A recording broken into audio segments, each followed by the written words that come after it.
Vamos a tener aquí en el escenario al señor mayor Carlos Arturo Martínez Forero de la BRIC Colombia. Él es ejecutivo y segundo comandante del BAIC. El mayor Carlos Arturo Martínez es máster en Science and Engineering en Tulane University of Technology, máster en Pensamiento Estratégico y Prospectiva de la Universidad Externado de Colombia y también candidato a magíster en Transformación Digital y Analítica de Datos de la Universidad Externado de Colombia. El señor mayor nos va a compartir una conferencia con relación a la parte de ciberdefensa y riesgos en el ciberespacio. Mayor, el escenario es suyo. Muchas gracias.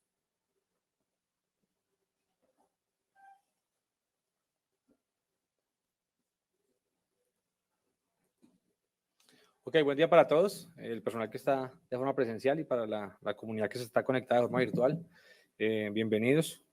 Fuerte abrazo, gracias por la invitación. Vamos a cambiar un poquitico, entonces, digamos que la temática, estábamos viéndola de forma muy análoga. Vimos tecnologías con el ponente anterior, algunas tecnologías que se involucran en la seguridad del trabajo. Aquí lo que vamos a tratar es de que ustedes entiendan la transversalidad que tiene el ciberespacio a todo lo que hacemos en la vida y, por ende, los riesgos que se van a generar en la forma en que desempeñamos cualquier actividad en nuestra vida. Bueno, la forma en que interactuamos los seres humanos no solamente son las condiciones chéveres, hablo del cariño, de la amistad. La guerra definitivamente es una forma de interacción humana. Entonces aquí me quiero centrar en la forma en que ha ido evolucionando esa interacción humana. Y lo que ven en pantalla sencillamente es la evolución de esos elementos con los que nos enfrentábamos en el pasado. Algunos pues todavía los tenemos hoy en día. Pero lo importante aquí es que veamos esta última imagen y es la forma en que nos conectamos hoy en día. Es una forma de interacción humana y es a partir del ciberespacio. Entonces, esta condición de ciberespacio nos permite comunicaciones tanto en lo chévere, como lo mencioné, en nuestras relaciones, la forma en que entablamos amor, nos comunicamos con nuestros seres queridos, pero también nos permite definitivamente tener condiciones de guerra, nos permite entrar en conceptos vividos como el tema de Guerra Fría, y todo se da a partir del ciberespacio. Para que esto tenga un poco más de sentido, entonces, esta lámina es un poco pesada, voy a tratar de que la digieran al máximo. Ese ciberespacio, entonces, es una dinámica global. Todos estamos sumergidos en esta dinámica global. Ese ciberespacio tiene unas condiciones especiales con respecto a los otros dominios convencionales. Hablo del terrestre, hablo del aéreo, hablo del marítimo y hablo del espacial. Componentes básicos del ciberespacio. Hablo de información, hablo de dispositivos electrónicos, hablo de internet, hablo de red y hablo de información. Esos 5 elementos, si ustedes los analizan, no hay ninguno de nosotros que se encuentre por fuera de esta dinámica, independientemente de que hagamos parte de una organización, hagamos parte del Estado como tal o en nuestra condición de individuo. Todos hacemos parte de esta dinámica global a partir de los componentes que les acabo de mencionar. Ese ciberespacio, además, nos da unas características supremamente especiales que no nos da ningún otro dominio. Visibilidad, y hago referencia al anonimato. O sea, es el único dominio donde yo puedo esconder, donde yo puedo imitar ser alguien más, donde yo puedo esconder mi personalidad, etcétera, etcétera. Tiempo. Es el único dominio en el que me puedo devolver en el tiempo por medio de la imagen forense. O sea, yo puedo coger un dispositivo electrónico y devolverme a 1 año, a 6 meses, etcétera, etcétera, a ver cómo se encontraba ese dispositivo en el tiempo. Es el único dominio que me lo permite. Distancia. Digamos, en condiciones normales, vamos a hablar de la parte análoga y vamos a hablar de la parte tradicional, de cómo nos comunicamos. Si antes de que existiera ese ciberespacio yo me quería comunicar con mi familia, yo me desplazaba hasta mi familia. Si yo quería comunicarme con mi pareja, yo me desplazaba donde estaba mi pareja. Actualmente no es necesario. El ciberespacio nos ha permitido recortar distancias. En el tema militar, por ejemplo, si yo quería llevar a cabo una acción militar, yo tenía que cruzar fronteras geográficas, llevar mis elementos de combate que atravesaran un espacio de terreno para hacer la guerra en donde la iba a hacer. En este momento el ciberespacio nos permite acortar distancias o eliminarlas de tiempo absoluto. Yo sencillamente a la distancia de un clic, con buen internet y con buen conocimiento, puedo hacer cualquier tipo de actividad bélica en este caso. Libertad de adquisición. A ninguno de nosotros nos van a vender un tanque o un avión de guerra, por ejemplo, o no podemos comprar un ataque, mientras que en el ciberespacio sí lo podemos hacer. Yo puedo comprar una arma cibernética, yo puedo comprar un ataque de negación de servicio, puedo adquirir un kit de desarrollo de malware, mientras que en los dominios convencionales no tengo esa capacidad. Y con respecto a tamaño, no ha sido posible que delimitemos el ciberespacio. El ciberespacio colombiano va de tal punto a tal punto, no ha sido posible. Es un ambiente colaborativo, digamos lo que de nivel mundial. Las capas, esto es bien importante. Este ciberespacio nos permite estar presentes en la capa física, en la capa lógica y en la capa social. Y la capa social es bien importante porque es la forma en que nos comunicamos. No solamente hardware, software, sino en la forma en que nos comunicamos. En el ciberespacio, entonces, ¿qué hacemos? Y lo hacemos todos. Voy a enfocarme en ciberseguridad inicialmente, digamos que es el enfoque más civil, y lo hacemos en nivel individuo y organización. Y en ciberseguridad lo que hacemos es garantizar la confidencialidad, la integridad, la disponibilidad, la autenticidad y el no repudio de la información. Eso lo hacemos todos, a nivel individuo y organización. A nivel Estado, hacemos ciberdefensa, y entiéndase ciberdefensa como la capacidad militar del Estado de defender su soberanía en el ciberespacio. Eso es lo que hacemos en ciberdefensa. Entonces, básicamente, soberanía, pues artículo 17 de la Constitución Política de Colombia, el Estado tiene unas fuerzas militares para la defensa de su soberanía, y lo hacemos en el ciberespacio. Consideración bien importante de este ciberespacio. Lo que hagamos en el ciberespacio tiene consideraciones políticas, económicas, sociales, tecnológicas, ambientales, legales y militares. Dada la transversalidad del mismo, ya les voy a explicar el tema de transversalidad. Normalmente, cuando tomamos decisiones de tipo organizacional o estatal en el tema ciber, empleamos el ciclo OODA. El ciclo OODA es básicamente la base del ciclo PHBA y es la base y es observar, orientar, decidir y actuar. Si lo analizan, pues es un ciclo también, ejercicio cíclico, retroalimentación y arrancamos de nuevo a partir de lo que pasó, acción, reacción, tal cual como el PHBA. Normalmente, ¿quién participa en este tipo de eventos en el nivel nacional? Hay 4 stakeholders principales. Hablo de gobierno central, está encargado de tomar decisiones. Hablo del sector defensa, que está diseñado para la guerra, para la defensa literalmente. El sector legal, que es básicamente quien se encarga de darnos la normativa, qué podemos hacer, qué no podemos hacer, hasta dónde podemos llegar. Y el sector privado, que pues básicamente es el motor de la economía del país, de cualquier país. ¿Por qué este ciberespacio es transversal a todo? Porque lo hemos adoptado a partir de unas tendencias tecnológicas. El profesor mencionó algunas en la charla anterior. Aquí yo solamente les menciono algunas. Y hablo de la tecnología como tal, no hablo de elementos específicos. Y hablo de sistemas autónomos, inteligencia artificial, machine learning, Internet de las cosas, metaverso, sistemas de escala, computación en la nube, big data, social media y el tema de drones, sistemas de aeronaves no tripuladas. Entonces, cuando analizamos estas tecnologías y cualquier otra que usted quiera plantear, estas tecnologías ocurren en el ciberespacio. Entonces, como lo vimos con el ponente anterior, pues hay tecnologías específicas que él mencionó para el tema de riesgos laborales, pero todas ocurren acá, se desarrollan acá, la actualización ocurre acá, la configuración ocurre acá. Entonces, eso es lo que nos permite esa transversalidad a la vida misma. Así las cosas, entonces voy a mencionarles de forma muy rápida esa transversalidad que presenta el ciberespacio a los dominios convencionales de la guerra, áreas misionales del sector defensa, funciones de conducción de la guerra y en el tema civil a las megatendencias mundiales. Entonces, dominios convencionales de la guerra, tierra, mar, aire y espacio. Ciberespacio es un dominio como tal y somos transversales a estos 4 dominios. O sea, lo que pasa en estos 4 dominios tiene que ver con lo que nosotros hacemos en el ciberespacio, porque en todos empleamos, vamos a los componentes básicos, información, usuarios, redes, dispositivos electrónicos e internet. En todos usamos estos elementos para poder desarrollar. Áreas misionales del sector defensa. No sé si todos están enterados, pero la única misionalidad del sector defensa no es la guerra. Tenemos la defensa nacional, obviamente, seguridad y convivencia ciudadana, pero también participamos en gestión del riesgo, participamos en seguridad pública, contribución al desarrollo del país, cooperación internacional y protección del medio ambiente. Las funciones de conducción de la guerra, vamos a entenderla como la articulación de una serie de elementos que de forma armónica deben actuar para yo poder llevar a cabo una operación militar. En todas tenemos que emplear los elementos que les mencioné al comienzo de la charla. Y por último vamos a hablar de megatendencias mundiales.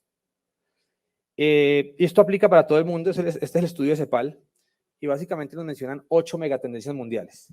Primera, cambio demográfico global. Entonces, la tendencia a futuro son poblaciones envejecidas y entendemos que la juventud no quiere tener hijos.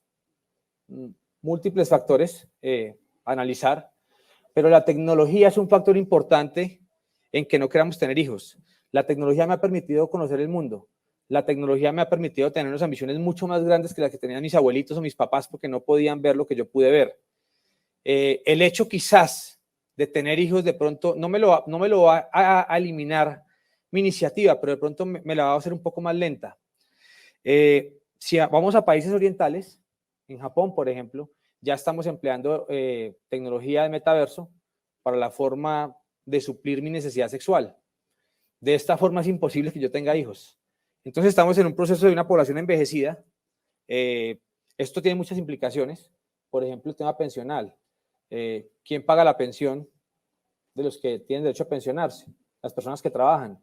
Si tenemos poblaciones envejecidas, ¿quién va a trabajar para pagar la pensión de tanta gente en estado de vejez? Es bien complicado. Expansión de clases medias. Voy a dar unos ejemplos bien claros. Voy a hablar de Mark Zuckerberg, creador de Facebook, actualmente Meta.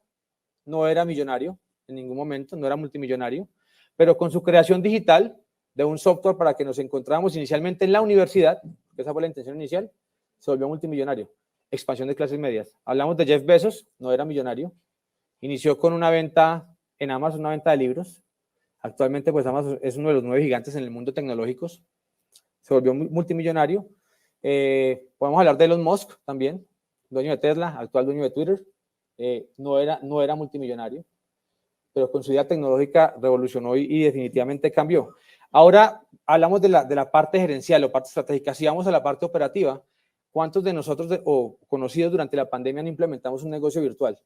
No abrimos locales, sencillamente hacíamos todo virtual. Ofrecíamos por WhatsApp, ofrecíamos por Facebook, bueno, diferentes canales que existen, implementamos nuestro negocio. Entonces, esto permitió la expansión de clases medias. Escasez de recursos. Vivimos en un mundo que está obsesionado con el crecimiento económico. Esa es nuestra realidad. Así seamos de la corriente política X o Y, el mundo está obsesionado con el crecimiento económico. Desafortunadamente, el crecimiento económico ilimitado, su base es el recurso natural, que es limitado. El crecimiento ilimitado con recurso limitado. Entonces, es imposible que logremos eso, pero en ese concepto de producir para generar más dinero, pues estamos acabando con el recurso que tenemos. Poder y gobernanza global. Si se nos dificultaba gobernar el dominio, digamos que el dominio análogo, el dominio terrestre, dominar a las personas, desde el tema legal, desde el tema político, imagínense la gobernabilidad del ciberespacio.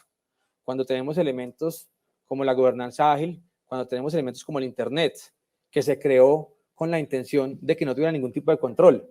Cuando encontramos elementos como la criptomoneda, el Bitcoin se creó para que no hubiera ningún tipo de centralización por parte de ningún país o ningún sistema bancario. Entonces, ¿cómo gobierna usted eso? ¿Cómo gobierna usted el ciberespacio? ¿Cómo gobierna usted lo que se publica en redes sociales? ¿Cómo gobierna usted qué es cierto y qué no es cierto en una red social? ¿Qué realidad estamos vendiendo? ¿Qué realidad estamos comprando? Es imposible gobernar el ciberespacio. Masificación del conocimiento y gobernanza tecnológica. Lo mencionó el profesor, él tiene su biblioteca en una USB. Cuando yo era niño, tenía que asistir a la biblioteca, me tocaba ir a la biblioteca, buscar en el libro, pues pasear todo el libro a ver qué encontraba. Actualmente en realidad no es necesario. Mi hija tiene 6 años y tiene una cantidad de información que yo no tuve hasta mucho después, y la tiene porque tiene acceso a ese ciberespacio, tiene acceso a mucha información. Responsabilidad de qué ve y qué no ve de los papás, pero tiene acceso a mucha información que quizás yo la tuve mucho más adelante. Globalización económica. Este tema de ciberespacio que nos permite conectarnos a todos, definitivamente se ha encargado de hacer mucho más fuerte el tema de globalización. Globalización es todo, estamos conectados con todos podemos negociar. Entonces, difícil ese tipo de gobernanza. Y empoderamiento del ciudadano. Yo voy a remitirme a un ejemplo en Colombia, cuando las marchas ocurrieron el año pasado por la posición de la reforma, por el anunciamiento de la reforma. Entonces, las fuerzas que estaban encargadas de tratar de controlar la marcha no podían excederse porque si lo hacían nos estaban grabando. Aún así, pues hubo gente que lo hizo. La gente que estaba manifestando, quien se excedía también en su forma de manifestación, también era grabado. Entonces, definitivamente empoderamos al ciudadano. Entonces ya vemos que hasta en las noticias, pues digamos que tradicionales, noticiero que vemos al mediodía, en la mañana, en la noche, aparece el periodista soy yo. O sea, aparece una persona que no es periodista, aparece con su celular y tiene la oportunidad de vender una realidad que él quiere mostrar, que él quiere vender. Esto ocurre por esa masificación del ciberespacio. Esta era como la parte ladrilluda. La intención era que entendieran que todos estamos sumergidos en este ciberespacio. No hay nadie que esté exento de esta dinámica global. Bueno, esencia del ciberespacio. Es una realidad indefinida. Si ustedes ven la imagen a la derecha, es la misma que a la izquierda. Cambia el color. ¿Qué realidad quiero vender yo? El 12 de octubre del año en curso, el secretario de Defensa de Estados Unidos dijo lo siguiente: la era posguerra se ha terminado. Nos encontramos en posguerra nuevamente con China y con Rusia. ¿Cómo lo estamos haciendo? ¿Por medio de qué lo estamos haciendo? Lo estamos haciendo en el ciberespacio. Esa es nuestra realidad. A pesar de esto, nos encontramos trabajando, digamos que de forma cooperativa en temas de cambio climático. Es una realidad, el mundo se encuentra pues sumergido en esta dinámica también. ¿Qué ha pasado en el mundo con este tema ciber? Estos son algunos incidentes que han ocurrido en el tema ciber, en el nivel internacional. Algunos se pueden entender como me afectó de forma individuo, algunos se pueden entender como me afectó de forma organizacional y algunos se pueden entender como me afectó de forma Estado. El primer caso que quiero mencionar, de pronto voy a hacer énfasis en este, es el caso de Estonia. Digamos que es el primer ataque del que se tiene conocimiento como ataque de Estado a Estado. El presunto infractor es Rusia. Y Estonia es un país que se jacta de su gobierno digital, una sociedad totalmente digital. Absolutamente todos los servicios del Estado hacia su población están ofrecidos de forma digital. Solo hay dos servicios que no se pueden ofrecer de forma digital: matrimonio y separación. El resto, absolutamente todos los servicios del Estado son digitales. Todo se hace con una autenticación con su cédula, con ID, con 3 pines que manejan allá.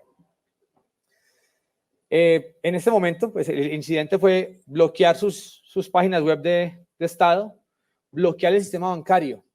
Entonces, en un país que es digital, nadie tiene plata en efectivo. Todo lo pagamos con tarjeta, todo lo hacemos desde la banca virtual. ¿Cómo accedemos a nuestro dinero? Imagínense el caos de la gente preguntándose: oiga, voy a recuperar mi dinero en algún momento, voy a tener acceso a mi dinero en algún momento. Entonces fue un caos total para todo el mundo. Tenemos Stuxnet más adelante. Stuxnet es el primer ataque cinético del que tenemos conocimiento. Por medio de una actividad cibernética digital, logramos detener el programa nuclear de Irán. Logramos que la parte centrífuga de la planta nuclear de Irán se detuviera y que se estallaran los reactores, y detuvimos ese programa. Hemos tenido diferentes ataques. Quizás en el 2016 también todos estamos enterados. La intervención que presuntamente tuvo Rusia en las elecciones de Estados Unidos, entre Hillary Clinton y Donald Trump.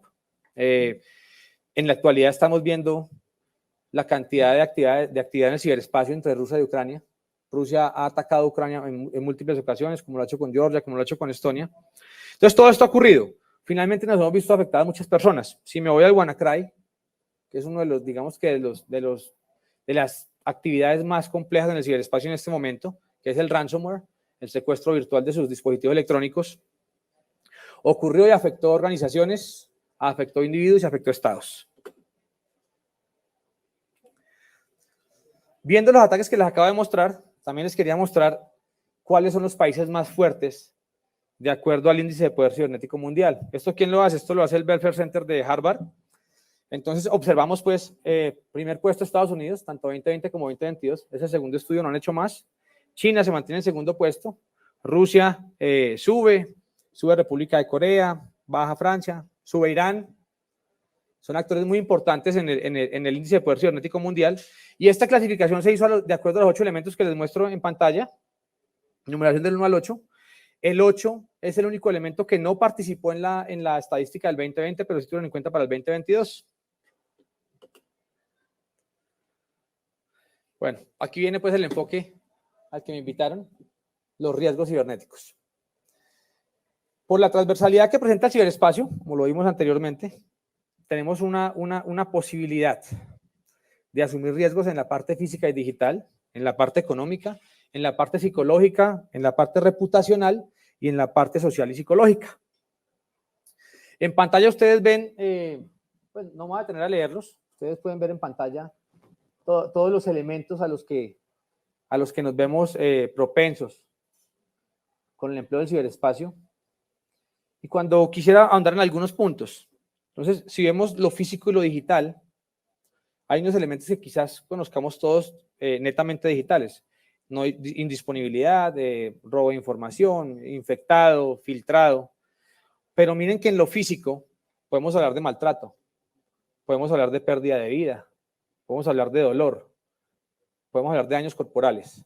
Entonces, aquí está muy enfocado a lo que pasa a ser físico a partir de lo digital, esa oportunidad que tiene el ciberespacio. En lo económico los riesgos son absurdos, es demasiado alto el costo económico. En la filmina que vieron de la línea de tiempo de los ataques cibernéticos, vieron el Sony Hack. El Sony Hack fue cuando Sony hizo una película, una comedia, en la que unos reporteros americanos viajaban a Corea a hacer una entrevista a Kim Jong-un y lo mataban. Esa era la intención de esa película. Y Corea se enteró y Corea hackeó a Sony y le filtró 3 películas que aún no se habían puesto al aire. Pérdidas económicas absurdas para Sony. Esto hace parte del concepto de guerra fría que maneja China con Estados Unidos. Interrupción de operaciones, absurdo. Me detienen mis sistemas, me interrumpen mis sistemas, no puedo hacer nada. Pagos de extorsión, les hablaba del ransomware. Desafortunadamente, es una tendencia al tema de ransomware en la actualidad. Muchos de los bancos en los que nosotros tenemos nuestro dinero, desafortunadamente se ven infectados con ransomware de forma diaria y no tienen otra opción que pagar el rescate. Y esto no se puede divulgar. Y no se puede divulgar porque la reputación que pierde el banco, si esto se divulga, es enorme.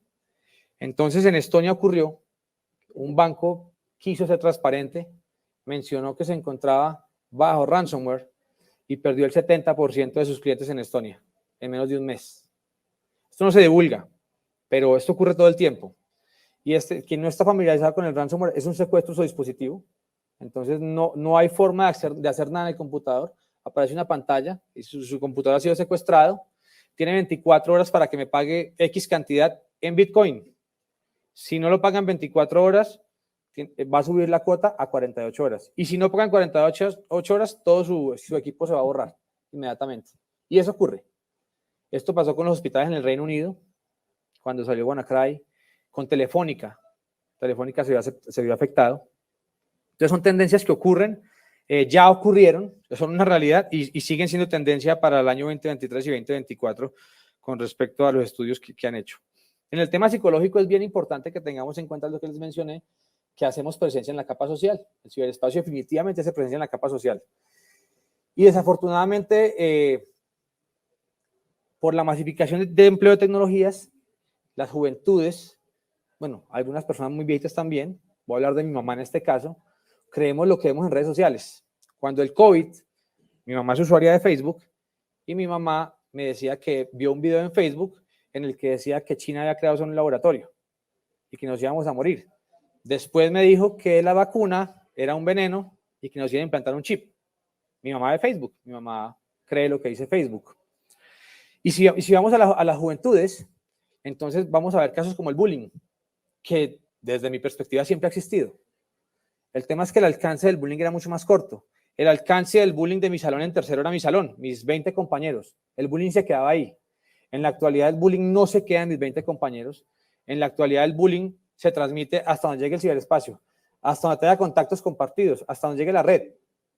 Entonces ese concepto de bullying, si lo analizamos desde el concepto psicológico, ha generado vergüenzas, ha generado culpa, ha generado bajas autoestimas. Entonces, definitivamente hacemos parte de lo social. Y la importancia del Facebook, del Instagram, del TikTok, es que definitivamente son herramientas con las cuales nos comunicamos. Es la forma en que yo tengo de comunicarme con mi familia, con mis amigos, con gente que no conozco inclusive. En lo reputacional, es bien complejo. Si analizamos, por ejemplo, vamos a analizar el último caso, elecciones de Brasil. Pues Bolsonaro dice que hubo fraude en las elecciones. Lula dice que no. La gente que votaba por Lula dice que sí, que no hubo fraude. Los Bolsonaro dicen que sí. Entonces, el tema reputacional, por la incapacidad de las entidades del Estado de garantizar seguridad, garantizar estabilidad en las diferentes actividades que desarrollamos, específicamente en el tema ciberespacial, es supremamente complejo porque no hay nada seguro en el ciberespacio. No hay forma de generar seguridad absoluta. Es imposible, no va a pasar. Si usted sube una foto a su Facebook, dejó de ser privado. Inmediatamente dejó de ser su foto. Usted la subió a una red social que está pública en Internet, que circula por Internet y a la que tenemos acceso todos. Entonces, ese tema reputacional, donde normalmente le exigimos a las entidades del Estado que me debe garantizar privacidad, que me debe garantizar una cantidad de derechos, se pierde ese concepto reputacional cuando no logramos hacerlo. Y es que definitivamente no vamos a lograr hacerlo. Social y psicológico. Cuando alguien se ve afectado, pues definitivamente su capacidad laboral, su capacidad disminuye inmediatamente. Hay impactos negativos definitivamente en la imagen de la nación. Hay caídas en la moral, hay campos negativos en la percepción general. Riesgos generales. Ahora, bueno, ¿quiénes son los actores de estas ciberamenazas? Entonces tenemos naciones o estados, normalmente, que buscan una nación o un estado por medio de actividades en el ciberespacio. Queremos que se logren nuestros objetivos geoestratégicos y geopolíticos. Básicamente lo hacemos por esa actividad. Cibercriminales. ¿Qué busca un cibercriminal? Ánimo de lucro. Definitivamente queremos ganancias económicas. Activistas. Tenemos un concepto ideológico diferente. Estamos en desacuerdo con algo y es la forma de manifestarlo. Cuando yo salgo y me paro en la 26 con un cartel, digo, estoy en contra de X situación. Probablemente mi audiencia va a ser el que se encuentra el edificio al frente mío o los carros que pasen. No hay más audiencia. Si lo hago en el ciberespacio, mi audiencia es internacional. Inmediatamente se puede ver viral. La puede ver todo el mundo. Grupos terroristas, pues, sencillamente hablamos de violencia ideológica. Si hablamos del yihad, si hablamos de la Al-Qaeda, ya tienen desarrolladas capacidades ciberespaciales. Por ahí reclutan, por ahí lanzan ataques, por ahí filtran información, por ahí difunden la forma en que masacran personas. Bueno, ego y protagonismo. Conozco hackers que lo hacen solamente por decir, yo pude entrar a ese sistema. O sea, la Procuraduría decía que era imposible, yo pude entrar. Mire, yo lo logré. Aquí está. Yo sí pude. Y amenazas internas. Esta amenaza interna normalmente hablamos de trabajadores que no están contentos. Entonces, el trabajador que no está contento filtra información. El trabajador que no está contento no incurre en buenas prácticas. El trabajador que no está contento vende información. Esas básicamente son los actores de ciberamenazas y la motivación que tiene cada uno de ellos. Ahora vamos nuevamente con el ciberespacio de interacción humana. ¿Qué ocurre en el ciberespacio entonces? Aparte de todo lo que hemos visto. Ocurren cibereventos. ¿Qué es un ciberevento? Hay acceso a la información no autorizada a mi organización, pero el impacto es mínimo. El impacto para mi organización por ese acceso no autorizado es mínimo. Y la recuperación que yo tengo por ese evento es de forma automática. Y de forma automática hablo de las herramientas que tengo instaladas para tal fin. Cuando nos enfrentamos a un ciberincidente, hablamos de, nuevamente, accesos no autorizados a mi sistema de información. Las medidas automatizadas fallaron. O sea, yo requiero de expertos internos para recuperarme de esta situación, pero el daño sigue siendo no severo para mi organización. Nos encontramos ante una cibercrisis cuando nuevamente tengo accesos no autorizados a mi sistema de información. Definitivamente fallaron las medidas automatizadas, el impacto es severo y yo requiero de apoyo externo para poder levantarme de esta condición. Tenemos ciberconflictos. Estamos en un desacuerdo serio. Esto puede ser entre dos estados, puede ser entre dos miembros de un mismo país, dos organizaciones. Estamos en total desacuerdo y el sitio de confrontación es el ciberespacio. Y esto es una realidad hoy en día. El ciberespacio es un dominio de confrontación permanente. Y ocurre entre organizaciones, ocurre entre individuos y entre estados. No sé si alguno está en algún grupo, no sé, algún grupo del conjunto. Yo vivo en un conjunto residencial y hay un grupo del conjunto. Y solamente ahí yo veo la agresividad de la gente. Todo el tiempo estamos, o sea, si yo digo rojo, el vecino dice, no, a mí me gusta azul. ¿Y por qué usted dice que es rojo? Bueno, se arman unas confrontaciones permanentes. Insisto, nivel individuo, nivel organización, nivel Estado. Y cuando quiero hablar de temas de Estado, nuevamente voy a remitirnos, pensemos en Estados Unidos, China y Rusia. Nos encontramos ante una ciberguerra cuando tenemos un conflicto armado y esto ocurre en o a través del ciberespacio entre diferentes países o grupos. ¿Qué pasa cuando llegamos a un conflicto cibernético? El conflicto cibernético es la base para una guerra convencional. O sea, por ahí empiezo. Finalmente, cuando el tema escala mucho, las tensiones son muy altas, voy a tener que llegar a una guerra convencional. ¿Cuál es el problema de una guerra convencional hoy en día? La capacidad nuclear. Por eso dicen que la cuarta guerra mundial va a ser con palos, porque esas capacidades nucleares de las potencias pueden acabar el mundo si se llega a la tercera guerra mundial. Bueno, por último, ciberespacio, estados y organizaciones. ¿Qué ha pasado entonces con el ciberespacio? Ya vimos tendencias, ya vimos qué ha pasado, ya vimos que hay riesgos, etcétera, etcétera. ¿Qué ha pasado? Los diferentes estados han desarrollado unos altos niveles de madurez en sus capacidades de ciberdefensa. Quienes tienen las capacidades más desarrolladas emplean el marco Don Pilem para medir su capacidad de ciberdefensa. ¿Qué es el marco Don Pilem? El marco Don Pilem es la metodología basada en capacidades que empleamos en las fuerzas militares para diseñar una capacidad. Don Pilem quiere decir doctrina, organización, material, equipo, personal, infraestructura, liderazgo, entrenamiento y mantenimiento. Básicamente, si tenemos estos 7 elementos, tenemos una capacidad. Si nos falta algún elemento de estos, somos parte de una capacidad, no somos una capacidad. Pero los estados que tienen capacidad de ciberdefensa fuerte se han encargado y han diseñado una capacidad en ciberdefensa a partir de este marco Don Pilem. La mayoría de países y organizaciones cuentan con estrategias bien interesantes, pero nos hace falta lo más importante, que es la forma de ejecutar estas estrategias. Hablo de la parte operativa y táctica. Hablo de técnicas, tácticas y procedimientos. Entonces, como estrategia general, todos los países casi tenemos. Si ustedes entran a la página del Centro de Ciencia Cibernética de OTAN, hay un sitio que dice estrategias de países y usted puede ver la estrategia de ciber de cada país. Pero si vamos al nivel operativo, ¿cómo lo llevamos a cabo? ¿Cómo lo implementamos? Ahí estamos fallando. No existe esa doctrina, no existe esa normatividad. Entonces, no tenemos los procesos estandarizados, entonces no sabemos cómo actuar. Existe la tendencia a crear cibercomandos. Cibercomandos básicamente es reúna todas las capacidades cibernéticas que tiene y colóquelas bajo un mismo sistema, una sola cabeza visible, y las puede ordenar. Resulta que la capacidad cibernética es muy costosa, inclusive piensa en a nivel organizacional.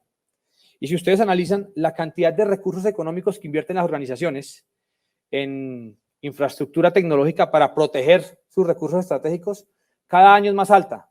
Y si analizamos las pérdidas de las organizaciones y las ganancias de los bandidos, cada año son más altas. O sea que no estamos siendo efectivos. O sea que no ha sido posible que logremos alcanzar la velocidad a la que avanza la tecnología y a la que avanzan las personas que tienen ideas nefastas y prefieren hacer el mal que el bien. No ha sido posible. Y cada año el incremento es más alto. Si analizamos los estudios de Frost & Sullivan, la proyección para los siguientes años es casi el triple de la inversión a este año en herramientas cibernéticas para proteger mis recursos estratégicos. Pero asimismo la proyección en pérdidas es más alta. En pérdidas para los buenos y más alta en ganancias para los malos. Muchos países se están preparando para operaciones de espectro total en el ciberespacio. Hablo de los países fuertes en esta capacidad. Hablo de Estados Unidos, hablo de China, hablo de Rusia, hablo de Irán, hablo de Israel. OTAN reconoció el dominio de guerra, el ciberespacio como un dominio de guerra en el año 2016. A partir de ahí, pues todos sus aliados estratégicos, todos sus miembros, todos sus socios, lo entienden de esa forma. Cuando ustedes entran en la página de la OTAN es una organización militar definitivamente, y la OTAN en su servicio web tiene su portafolio de servicios. En su portafolio de servicios tiene dentro de sus capacidades militares a ofrecer, en caso de que alguno de sus socios sea afectado, él dice que está determinado a emplear su rango completo de capacidades cibernéticas para repeler cualquier tipo de ataque contra sí mismo o contra alguno de sus socios.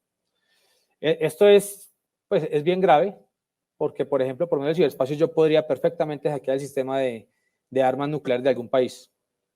Entonces, hay que ponerle cuidado a esto. De forma general, ¿qué tenemos que hacer? ¿Cómo evitamos esto? En el nivel usuario final, tenemos que tener lo que llamamos ciberhigiene. Y ciberhigiene básicamente es un compendio de buenas prácticas como usuario. A nivel organizacional tenemos que diseñar una estrategia clara, pero estamos en la obligación de estandarizar procesos para que aquellas personas que operan en mi organización sepan qué hacer.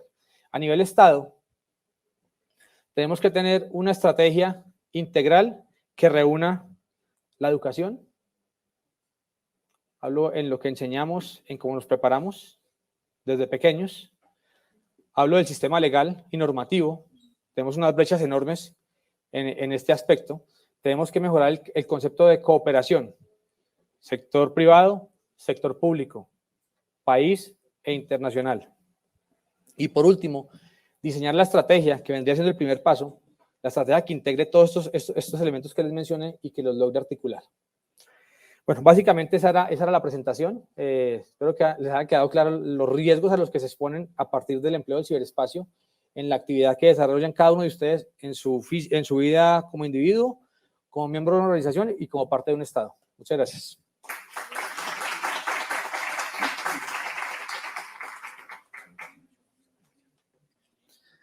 Bueno, damos el agradecimiento a mi mayor Carlos Arturo Martínez Forero por esta presentación impecable.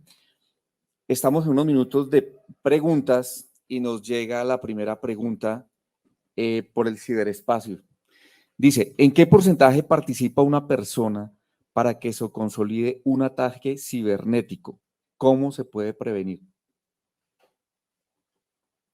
Como les mencioné, en el nivel individuo consiste en buenas prácticas y en la teoría casi todo lo hacemos. Ejemplo, supongo que la mayoría, si yo voy a emplear el celular de alguno de ustedes, todos tienen algún tipo de sistema de autenticación para poder acceder al celular. La mayoría lo hacemos. Lo mismo ocurre con nuestros computadores. Lo mismo ocurre cuando instalamos el antivirus. O sea, en el nivel individual hacemos de esta forma. En el nivel organizacional es un tema que tiene que ir desde la estrategia, desde la cabeza de la organización, desde la gerencia. Y el gerente tiene que estar empoderado. Tiene que entender que hay un mundo digital, tiene que entender que hay múltiples riesgos a partir del empleo de las tecnologías de la información y tiene que trabajar para que estos riesgos se minimicen, no de forma absoluta porque no es posible, pero tratar de minimizarlos al máximo. Tiene que hacerlo. Y en el nivel Estado, deberíamos tener una política mucho más fuerte.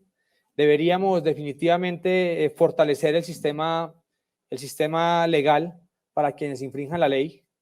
Debe ocurrir y debemos cambiar lo más importante para mí, la única forma de lograr o minimizar los riesgos en máxima posibilidad, y es capacitar al personal, capacitar al usuario, porque la mayoría de incidentes de fallas ocurren con lo que llamamos en el mundo digital capa 8, y capa 8 es el individuo. Y hablo de capa 8 cuando hablo del modelo de la capa OSI, que tiene 7 elementos. La capa 8 es el ser humano, y esa es la vulnerabilidad más grande que tenemos en el ciberespacio. Excelente, gracias, mi mayor. Mi doc tiene una inquietud bien interesante con relación a lo que hacemos precisamente en la Universidad Militar Nueva Granada. Muchas gracias, buenos días, mayor, muchísimas gracias por esta excelente conferencia. Yo me presento, yo soy Liliana Uribe y soy la directora de nuestro programa Administración de Riesgo, Seguridad y Salud en el Trabajo de la sede de Bogotá. Nosotros este congreso precisamente lo estamos haciendo desde este pregrado. Y uno de los temas que trabajamos es desde el security, también trabajamos safety, pero trabajamos security. Y pues yo lo escuchaba y tengo una inquietud o más como que usted nos dé un aporte y cómo nosotros podemos desde la academia aportar a esas debilidades que se presentan. Puede ser en la gestión del riesgo, puede ser en la educación, puede ser en esas estrategias pedagógicas, desde la didáctica. Cómo nosotros desde aquí, de nuestro programa, de nuestra facultad, podemos aportar para que, digamos, no se presente tantos temas, no sé, se disminuya un poquito el tema de ransomware o las personas tengan una cultura diferente de uso del ciberespacio. ¿Cuál considera o cuál es esa recomendación que usted nos puede dar a la academia para apoyar también al sector defensa? Bueno, la OTAN tiene una implementación muy interesante. Estamos en este momento implementándola en la fuerza. Y para poder tener un usuario de red de mi organización, en este caso el ejército, yo tengo que haber terminado un curso de ciberhigiene. Tengo que certificarme en ese curso. Ese curso no está diseñado para desarrolladores de software, no. El curso está diseñado para el usuario final y es, por ejemplo, cómo empleo dispositivos electrónicos removibles, qué debo y qué no debo publicar en las redes, cómo debo acceder, cómo debo crear información, a quién le comparto mi usuario, a quién no se lo comparto, cómo creo una contraseña. Hay una cantidad de buenas prácticas que desafortunadamente no todos conocemos. Entonces, estamos en este momento en la implementación, pues desarrollando el curso inicialmente, hay que diseñar el curso, el modelo de certificación, y quien no tenga esa certificación no puede tener usuario. Eso con respecto, digamos, que al área de TI. Con respecto al área de capacitación, el modelo exitoso de Estonia fue que en el año 85 el presidente de Estonia dijo: cámbiame el modelo de educación en la parte de TI, cámbielo de forma absoluta. O sea, no quiero que vean PowerPoint, no quiero que vean Word, pues eso finalmente lo va a aprender alguien. Necesito que los muchachos desde pequeños empiecen a entender desarrollo de software. Entonces, cuando tú llegas a 11 en Estonia, básicamente eres un desarrollador de software junior. Entiendes buenas prácticas en desarrollo, entiendes buenas prácticas con respecto a estándares internacionales, y en todo el proceso entiendes buenas prácticas en la cadena de suministro. Eso es supremamente importante en el tema de TI. Normalmente no pensamos en la cadena de suministro. No sé por qué no lo hacemos. Les voy a dar un ejemplo claro para que me entiendan la cadena de suministro. El máximo proveedor de tecnología 5G en el mundo es Huawei, pero no está implementado en Estados Unidos y no podemos hacerlo porque Huawei, pues las empresas chinas tienen unas condiciones especiales, unas obligaciones con el gobierno. Entonces, toda la información que pase por un dispositivo electrónico desarrollado en China tiene que ser compartida con el Estado, por ejemplo. Por eso ya no tenemos Facebook, tenemos otra herramienta. Entonces, es cambiar lo que enseñamos, cambiar cómo lo enseñamos. Ese proceso de enseñanza nos va a permitir definitivamente entender la cadena de suministro de TI y a partir de ahí diseñar un tipo de certificación básica de buenas prácticas para que todos tengamos un buen comportamiento en el ciberespacio. Bien, del auditorio tenemos un minutico para una pregunta más.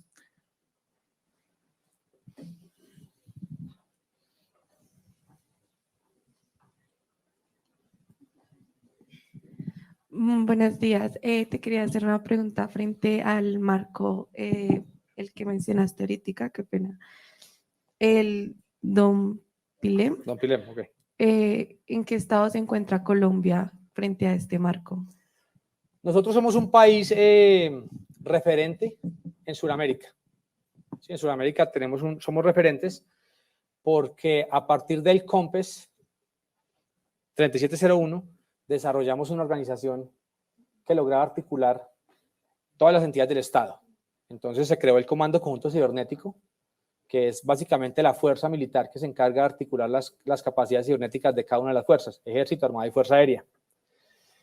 A partir de ahí creamos también una posición en Presidencia de la República, un alto consejero para la ciberdefensa.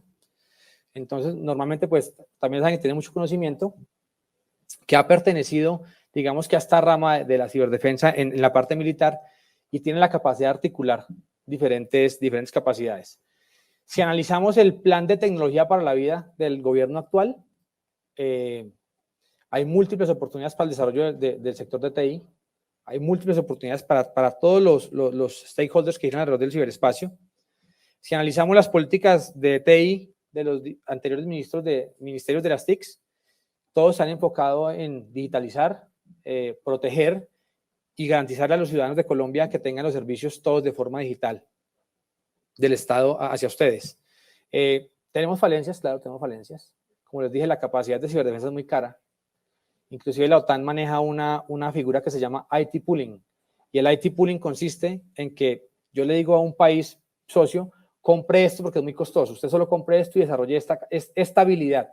Y le digo a otro país, usted compre esto otro.